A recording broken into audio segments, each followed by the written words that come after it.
This has been an intense few days just to get to this level, but welcome to the new spot. We've still got a way to go, but Chesterfield's sofa there, Bonneville's still in Ipswich. This is all going to be kitted out, I would say, over the next week or so, but it feels really, really good just to be in now and get the basics covered. So welcome to the new podcast spot. Thank you so much, everyone, for continuing to get in touch, sharing your thoughts and opinions. It would be impossible to do this without you. And I'm so sorry I don't reply to all of the comments and messages, but I read them all and they're all instrumental in making these weekly episodes. So please, please do continue to get in touch and get involved. It's hugely appreciated. The best place to do so, comment section below. And if you've got a longer story, maybe with some pictures, please do email hi@tuesday@dobbs.com.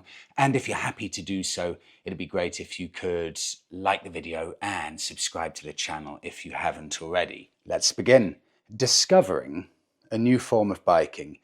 I've had so many people getting in touch about this specific bike. I could ignore it no longer. This comes from Walter over in the Netherlands. Freddie, I've recently discovered that scooters are unfairly underestimated by motorcyclists, including myself. I ride already for 25 years and have owned more than 30 dream level bikes, including a Triumph T120, a BMW R9T. It's a good list, a Kawasaki Z900RS, Yamaha XSR 900, etc., etc. But on holiday in Greece last year, I noticed an interesting looking scooter parked on the streets that, during a visit on my local Honda dealer later on, turned out to be the Honda ADV 350. Besides the looks, I was impressed by the 48 litres. This is incredible. 48 litres of under-seat storage. The comfortable seat, the motorbike-style handlebars, the powerful engine, and the price for this package, €7,999, which equates to £5,999. Sub 6K bike, that is impressive. You see, new motorcycles are very expensive in the Netherlands, and those values go down fairly quickly. To name a few, Triumph T120 costs €17,000 without any extras at all. A BMW R1300 GS, that's €24,000. Suzuki V-Strom 800, Honda Transalp, that's €12,700. So a scooter that offers a comfortable touring proposition for that price and is also practical for short trips. That's what caught my eye. I bought one in June and recently made a 2,500 kilometer trip with it from Eindhoven in Netherlands to the Großlocher Alpine Road in Austria. I can wholeheartedly say all expectations were met. Yes, the sensory experience of riding a motorcycle with the clutch, shifting gears, and playing with the revs, it is something you miss, but the riding experience on the AD350 is incredibly close. And what do you get in return for this very reasonably priced package? Number one, CVT drivetrain, so no hassle at all with chain maintenance. Number two, economic fuel consumption.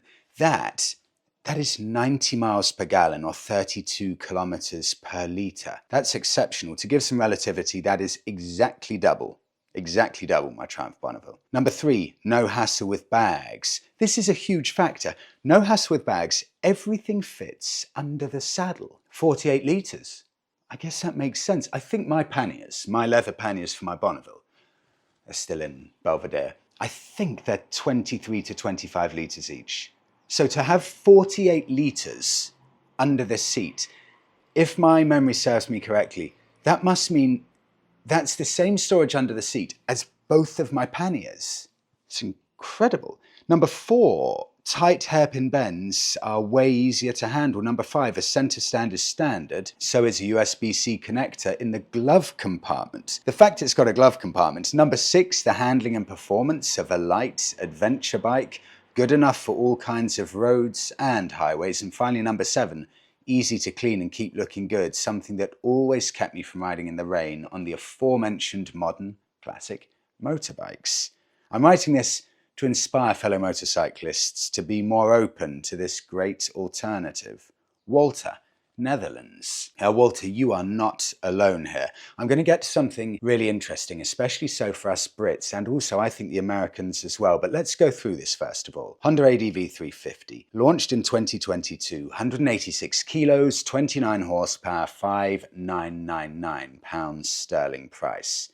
A range of 213 miles. The interesting thing is, I believe the claimed MPG figure, the economy figures, is 83, but Walter's getting even more than that at 90. MCN rated this bike, who knew this?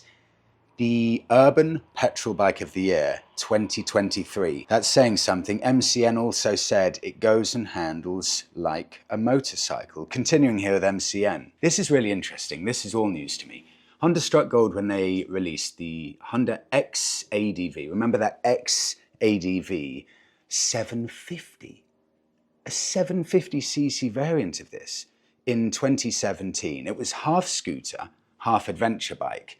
And while it may not have captured the imagination of riders in the UK, the rest of the world, especially Europe, where scooter culture is a much bigger part of everyday life, they have flown out of showrooms. Let me just jump in here with this. This is really interesting because for us Brits, these are not big selling bikes. You, relatively speaking here, I always over-exaggerate, but you never see these on the road. If I were to say to you, to any Brits, and I think Americans, tell me if I'm wrong, I think you'll be exactly the same over in the USA. Do you want a maxi scooter that is half maxi scooter, half adventure bike with a 750cc, 58 horsepower engine for £12,700? If I were to say that in the UK, most British bikers would say, what on earth are you talking about? That makes no sense at all, and no thank you, I'm not interested. But are we, Brits, and I think Americans too may feel the same, are we actually out of touch with what bikers on the whole want?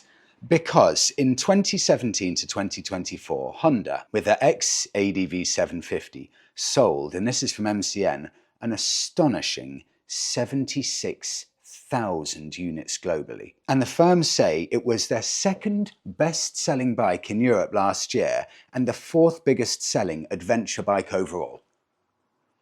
I had to double take this. This is from MCN, so I have to assume it's legit. The Honda X ADV 750, soak that in, is the fourth biggest selling adventure motorcycle. Okay, you can get probably a couple of the top three, BMW, GS, maybe you chuck in, I don't know, a Triumph Tiger, for example. Who would ever guess that the X ADV 750 is within touching distance of a podium position there? Carrying on with MCN, not only did they sell nearly 44,000 of the X ADV 750s up to the year 2021, but it was also Honda's best-selling bike of that year, 2021. So it makes sense that they'd produce a smaller, more affordable version, and this is where the ADV 350 comes in. Honda themselves on the website say this about the ADV 350. Fully prepared for adventure, the thrill of the outdoors mixed with sleek urban sophistication. Meet a tough crossover scooter built to conquer the highway,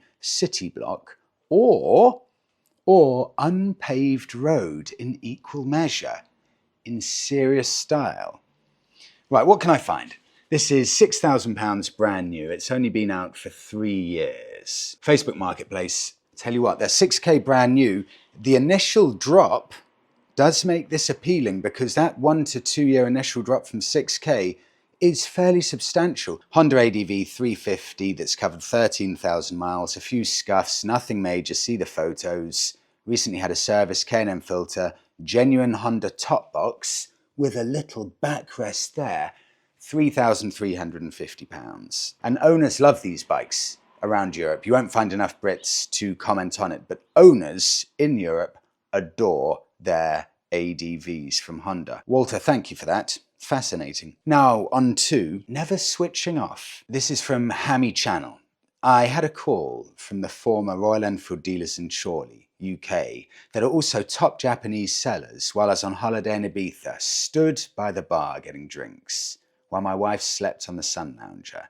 The call was regarding a 411 Scram from Royal Enfield, which I'd shown an interest in buying. They informed me that the graphite red model, it's a nice one, was pre-registered and decrated with 0 miles on the clock and had now been reduced to £2,899 for a new bike. So putting the drinks back on the bar, I read off my debit card number. I love it. I read off my debit card number and it was delivered 2 days after I got home.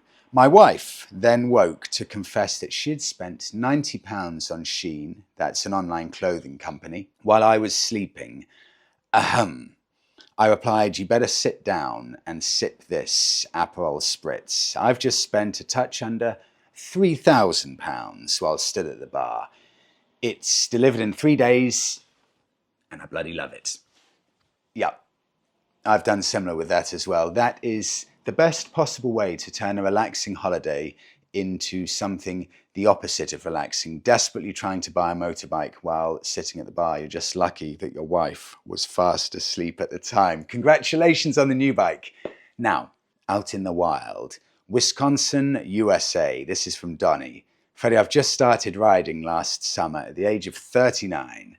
And I took my first solo camping trip on a motorcycle this past week. I put on nearly 750 miles on a Royal Enfield Meteor 350 in a 4-day span, going from just outside of Eau Claire, Wisconsin, to the absolutely beautiful Upper Peninsula of Michigan. Camped 2 nights in the Porcupine Mountains Wilderness. I love the names of these American places. On the shores of Lake Superior, that's even better. And then a 3rd night at Lake Gojabik, sorry for my pronunciation there, just north of the Wisconsin-Michigan border. Absolutely epic experience. And I feel like I've caught a very serious addiction at this point, already planning the next trip. Donnie, USA. Yeah, Donnie, welcome to the addiction. It's hard to shake off, and welcome to biking. That looks like a glorious trip. And just seeing the Meteor park there with that circular headlamp with the tent next to it. Pure freedom, Donnie. Pure freedom. To Andy now. Andy, if we're talking about problems actually here, Andy has a definite problem. Take a listen to this because I don't think I've ever heard of anyone with such a problem. Freddie, I have owned most bikes. Initially, I read this and thought, God, there's a statement. I've owned most bikes, full stop. I'll carry on here. I've owned most bikes in my biking life that started in 1979. That is 151 bikes in total. Imagine owning 151 bikes. And also, clearly, Andy, you've kept track of this to know exactly how many it is.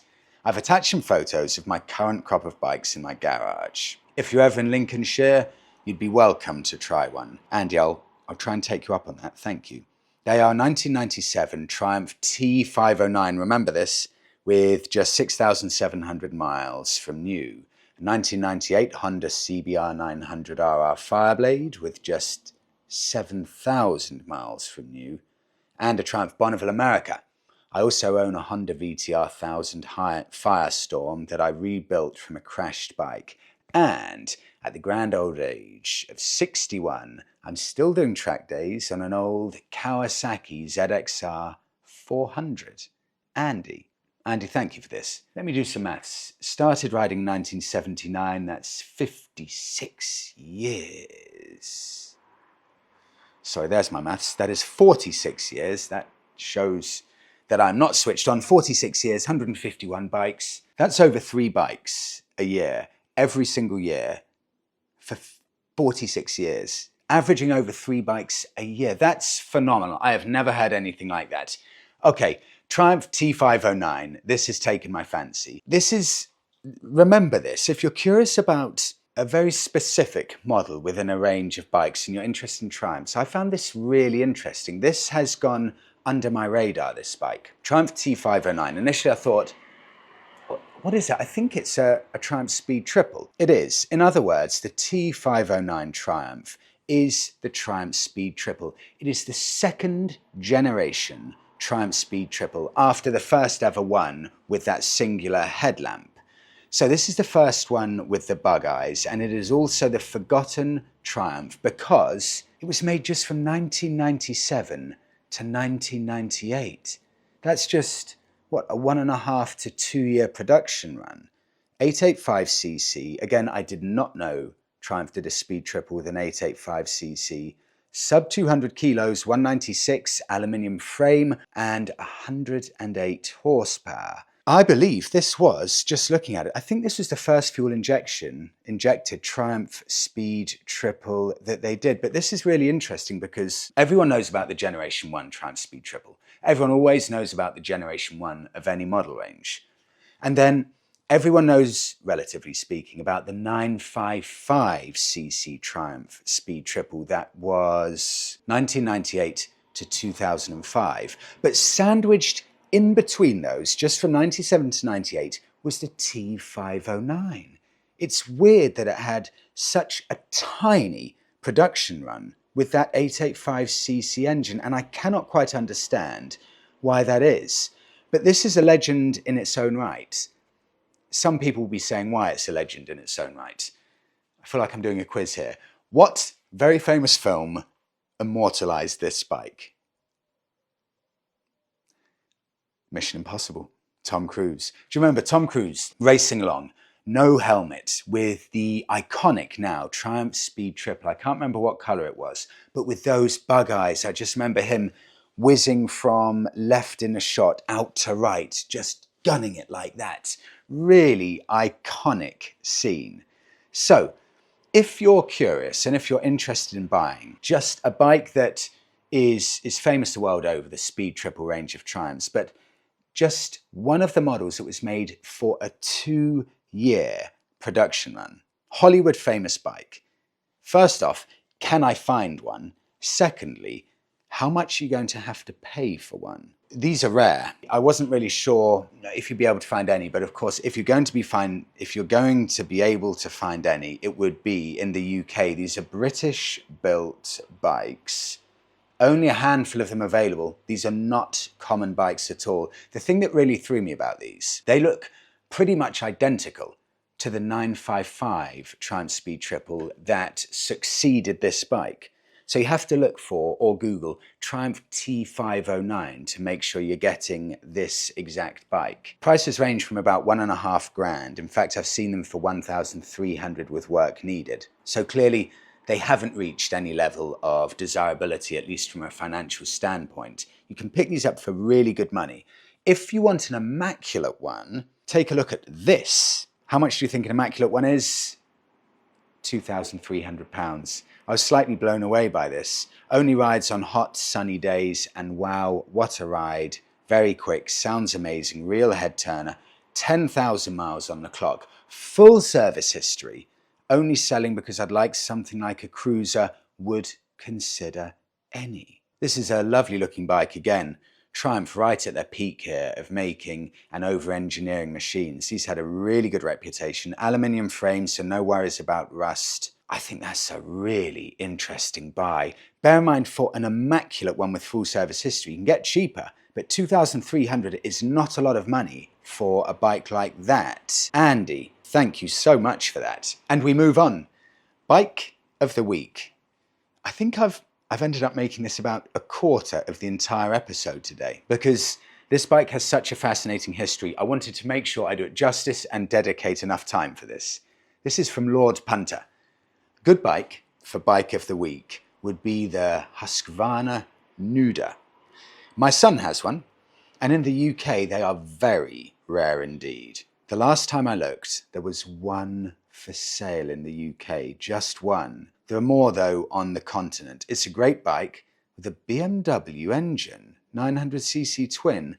Royal Jordanian has one, or did, which is a real curveball for you, Freddie. God, first off, I remember watching Royal Jordanian's videos 5-10 years ago on YouTube. Wow, there's a blast from the past. I loved his videos.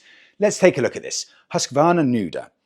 First of all, this is a bike that many of you will never have heard of before because similar to the Triumph I just mentioned, the most microscopic production run, 2011 to 2012, that's it.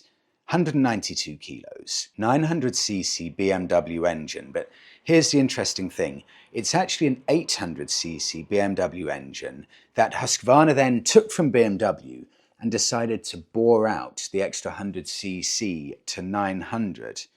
They've got a reputation, despite being Swedish Exotica, of being good, reliable bikes. Carol Nash did a fascinating bit of history here on it. I'm going to read this out because this is a colourful and varied history. The Husqvarna Nuda 900 models were a tantalising glimpse at what BMW's plans for Husky involved. Desperate to attract a younger buyer into the BMW Motorrad brand, Husky was to be the Motorrad's cool arm in much the same way that Mini was for BMW cars. Well, for Mini, it was a gigantic success, probably one of the big successes in automotive. What happened to Husqvarna? Carrying on. Born from a short-lived and rather uneasy marriage between Italian and German parents, which eventually ended with a slightly awkward divorce, the Husqvarna Nuda 900R and its lower-spec sibling, the Nuda 900, appeared in 2012 and died soon afterwards. They're actually very good models that owners adore, even though the backstory behind it is hard to believe. It's all true though, and that's what makes this naked bike so unique. Story goes that back in 2007, when BMW Motorrad bought Husqvarna from listen to this for a moment in time, bought Husqvarna from Cagiva Group. Cagiva just don't do anything now. Bought it from the Cagiva Group for a reported 93 million euros, which is a sum that must have left the Cagiva boss, Claudio Castiglione, rubbing his hands in glee. Castiglione had owned Husky since 1987 and bought it under the Cagiva Group's umbrella. But at the time, not everyone was happy about the move from Husqvarna's birthplace in Sweden to Italy. Okay, this is interesting itself. So having purchased Husky, as the brand was commonly known, BMW took the decision to keep the company at its manufacturing plant in Varese, Italy, rather than relocate it to Germany, or indeed back to Sweden. So the Nuda 900R and the Nuda 900 were, to the best of my knowledge, BMW's first all-new bikes after acquiring the Husqvarna brand. That is, to the best of my knowledge, I believe that's true. But here's the weird thing. BMW bought Husqvarna. They launched the bike. They were making the Nudas for a year and a half, no more than that. And 1 year after production stopped of the Nuda, BMW sold Husqvarna. It was gone. So this was just ridiculously fleeting. So what we've got here is a Swedish brand owned by Germans, made in Italy. Who wants one? I kind of do. Let's take a look. I looked everywhere for these. Ridiculously rare. You're absolutely right here with this, Lord Punter. I found one, funnily enough, exactly the same as you. Initially, I couldn't even find one on Auto Trader. Then I had to slightly tweak my search. One on Auto Trader, the only one I could find. And you're right. If you go over to the continent, look in Italy, France, Germany, there are a few, but they're still really rare, any country you go to. One available if you want it, grab it. 7,600 miles on this one. It's a 2016 model, interesting. That initially didn't make sense, but have a listen to this advert. Rare 2012 Husqvarna Nuda in excellent condition, all original. Fabulous eager engine based on the BMW unit, but Husky engineers bought it out to 900. I've owned it since 2016, but I purchased from the original owner in the south of France. See, this is interesting. It's not even the only one available in the UK, and it's not even a UK bike, but that is the closest thing you're going to get to a British bike at the moment. Barely used since COVID. I think these look excellent. Just from a visual point of view, I'm sure the handling is sensational. The engine is ultra reliable. But those looks, you could put that in a showroom right now, 9 years, in fact, not 9 years, 13, 14 years after it first came out. Put that exact bike into a showroom, and that would still sell well now. And that still looks current now. Superb looking thing. 7.5 grand. That's a lot of money for a 13-year-old bike. That is a lot of money. But you get the exclusivity. You get a weird Swedish German bike that's made in Italy. Is that worth something? I think it is. And you're guaranteed here, as close as possible, that wherever you go, no one is going to have your bike. And of course, what that means is that parts are going to be an absolute nightmare. But if you want something special, it doesn't come more special than that. And I'll wrap it up there. Thanks so much everyone for watching. I really hope you enjoyed the first video from the new location. Have a brilliant week all. I'll see you in the next one.